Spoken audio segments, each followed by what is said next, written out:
రాష్ట్ర సీఎం ఎవరన్న దానిపై ఇంకా ఉత్కంఠ వీడలేదు. ముఖ్యమంత్రి ఎంపిక ఆలస్యమయ్యే అవకాశాలే కనిపిస్తున్నాయి. మంత్రుల పోర్ట్ఫోలియో ఖరారయ్యే వరకు సీఎం ఎవరన్నది సస్పెన్స్గా ఉంచాలని బీజేపీ భావిస్తున్నట్టుగా తెలుస్తోంది. మహారాష్ట్ర అసెంబ్లీ ఎన్నికల్లో మహాయుతి కూటమి ఘన విజయాన్ని సాధించిన ఒకెత్తైతే సీఎం ఎంపిక మరో ఎత్తుల తయారైంది. పీఠం ఎవరన్న దానిపై పీట ముడిపడింది. ప్రభుత్వ ఏర్పాటుపై కూటమి మల్ల గుల్లాలు పడుతోంది. ముఖ్యమంత్రి పేరును ప్రకటించే నిర్ణయం మరింత ఆలస్యమయ్యే సూచనలు కనిపిస్తున్నాయి.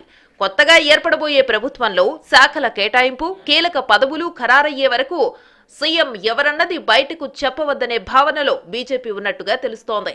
ఏక్నాథ్ షిండే రాజీనామా చేసిన తరువాత ఆయన్నే ఆపద్ధర్మ సీఎంగా కొనసాగాలని గవర్నర్ కోరడం ఎందుకు బలాన్నిస్తోంది.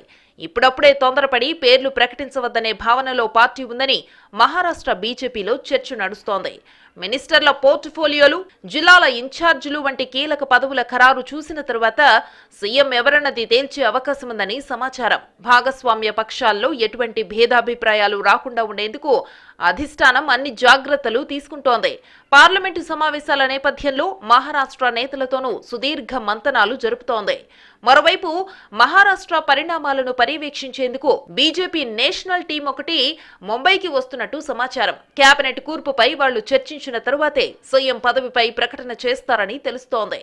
మరోవైపు మహారాష్ట్ర అసెంబ్లీ టైం మంగళవారంతో ముగుస్తుంది. ఆలోపు కొత్త ప్రభుత్వం ఏర్పాటు కాకపోతే రాష్ట్రపతి పాలన విధిస్తారని వార్తలొస్తున్నాయి. 2019 ఎన్నికల్లో కూడా బీజేపీ అతిపెద్ద పార్టీగా అవతరించిన సీఎం ఎవరు అన్నది అంత త్వరగా తేలలేదు. అయితే మహారాష్ట్రకు కాబోయే సీఎం ఫడ్నవీసే అని శివసేన యూబీటీ ఎంపీ సంజయ్ రౌత్ అంటున్నారు.